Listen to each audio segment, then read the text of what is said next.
I am banned on Hypixel because I hacked on it. But hey, if it makes you guys feel better, my Hypixel ban is actually over in 97 years. In the last video of the church series, we went over the lifetime of the OG church up until its eventual destruction. So we're going to pick back up on what happened after the church's destruction. After the church went public, Carr had just finished his secondary base for the church people to come and stay. It was the Lockheed plane. It had 2 decks and was fully equipped for all of our needs. It had an enchantment room with tons of anvils and a maxed out enchantment table. It had plenty of storage for all of our stuff, and it had beds for each individual member. So we stayed here for a while we did other things around the server and prepared to establish a new base. The reason we left the old church is because the increase in player count and the fact that 100,000 blocks just really wasn't far enough away from spawn to be considered safe. So the first thing we did was went really far away from spawn in the Nether to establish the Nether Church. The Nether Church is definitely a very small part of the church's history, but definitely deserves to be documented, as it was a midpoint for the church's lifetime. So, all the church members went to a very far away and secluded spot in the Nether to start constructing this Nether Church. I was inactive for about a week, so I heard about it in the Discord and decided to travel there.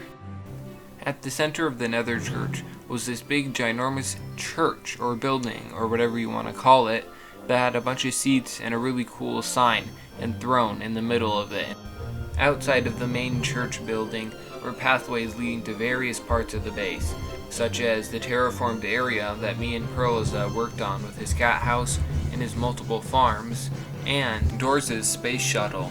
It also boasted a highly advanced transportation and storage system for our items. It used the highway that Carr built to get between different parts of the base. Another part of the base was Slab City.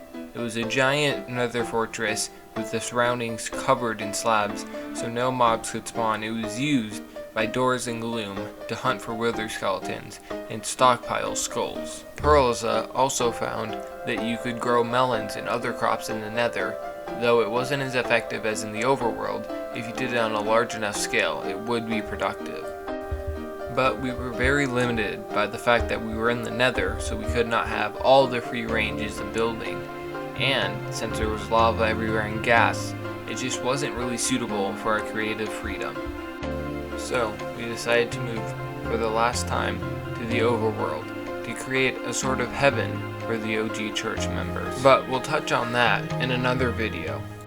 The Nether Church stands ungrieved, a relic of the past, but it is awaiting its new caretaker, an anonymous player, to soon discover the Nether Church.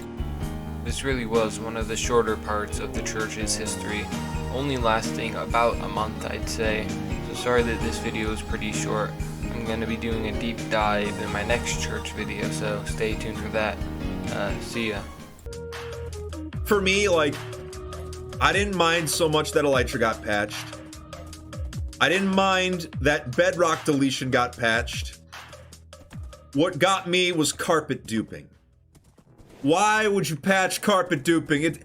Carpet duping is harmless. It doesn't affect anybody. Come on, house.